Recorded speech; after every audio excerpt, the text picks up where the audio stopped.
My Impact, Influence and Confidence programme is designed with talented women in mind to engage, inspire and build self-belief at work. For more information, go to bitfamous.co.uk. Hi, I'm Penny Haslam.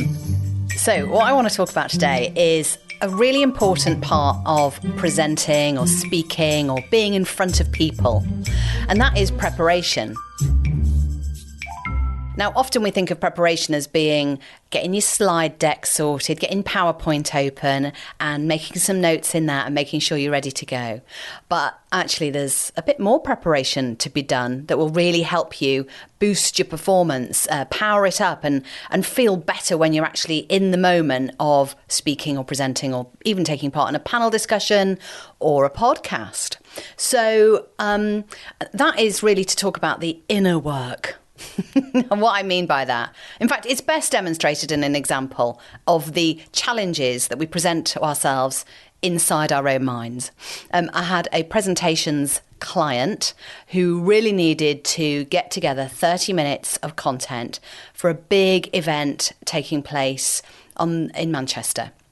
And she's not a seasoned speaker, so she was having to come up with new content. So that was a really important part of the work that we did, creating really good, compelling content. And it really was useful for the audience she was about to share it with. It was kind of new thinking, a new approach. It was going to be brilliant. So we did all that. We got the structure sorted. That was sound. It all made sense. And yet I picked up on the language she was using about the actual day itself, about it's just going to go horribly wrong.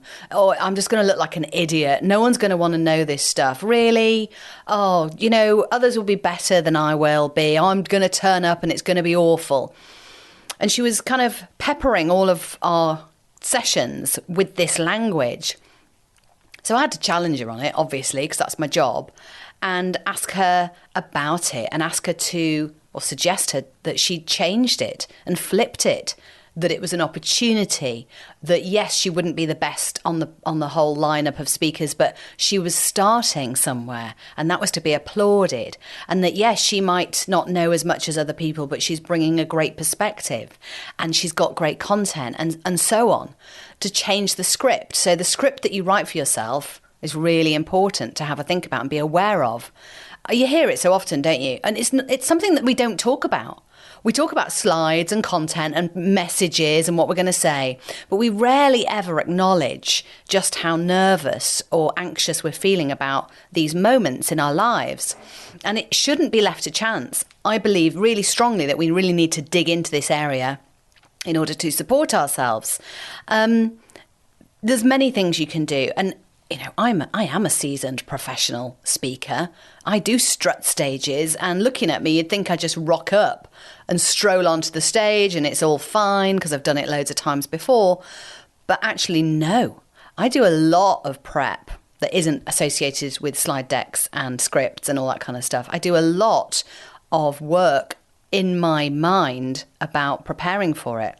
It's a bit like an athlete turning up to do a race, let's say, a runner turning up to a really important race at a big meet and they haven't prepared. I mean, high-performing people prepare stuff in their head, don't they? We know this. So why don't we do it when we're doing a presentation at work? Why don't we take it seriously when we're taking part in a panel? We get tangled up, don't we? It's a bit like that athlete turning up, having just done a big shop at Tesco. Do you know what I mean? And going, all right, I think I might be all right at this. I might go horribly wrong. We'll see. They don't leave it to chance, and neither should you. So there's a couple of things that you could do.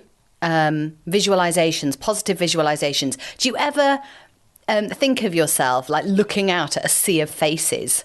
That's oh my God, it's going to go horribly wrong. And then there are all these people watching as well. Well, if you can reframe that in your mind as a visualization for people looking at you from the audience. So what value are you bringing them? What useful information are you bringing them? How do they see you on stage? And they're probably really interested looking at you and absorbing the information. So it's small little twists like that. Taking time as well to breathe I know that's a really easy thing to say, and we quite often forget to breathe, you know what I mean, with intention. But it is really valuable. In fact, that same presentations client said to me about the journey that she was going to have to make to this gig in Manchester. She went, I've got an hour and a half in the car of downtime. It's a total waste of time. I'm really frustrated. I won't be able to work on my talk.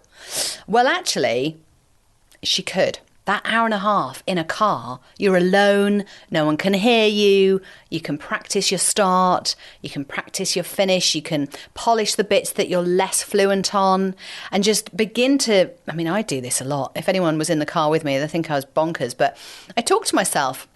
I big myself up when I'm driving around, or if I'm driving to a venue. I've got this, right? I know what I'm doing. I've done it before. The last time I spoke on this topic, it was really well received. And in fact, that bit I do about this section is really useful to the audience. Not that they're lucky to have me, but I'm really proud of the content that I've got to share, and I'm really looking forward to it. You know, keep telling yourself this, and it goes in eventually. Trust me. And it's stuff that I wish I'd done when I was on TV, when I was bricking it, when I was on the radio, when I was first doing live national broadcasting on the radio. And I just never took the time to prepare all of this stuff. And there's other stuff you can do, like move a bit, move that fight or flight adrenaline surge around your body, do a bit of yoga, go for a walk, stretch. Movement and hydration are really important as well. So stuff that you can do to support yourself when you're preparing to speak is invaluable. So those are just some ideas, serving suggestion, if you like. Create your own menu of what works for you. You might want to spend an hour on visualization and meditation and yoga, drinking water. You might want to spend just 10 minutes a day doing that in the week before a presentation. So just don't leave it to chance, though, and don't think that just because other people are confident that they know what they're doing and you don't.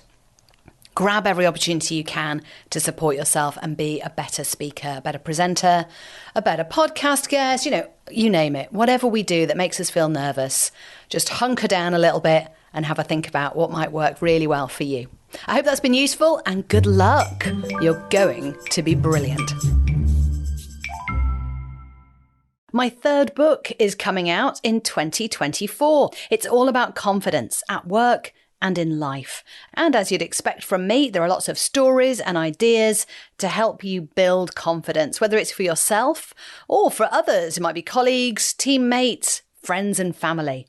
Head to pennyhaslam.co.uk/confidence-book.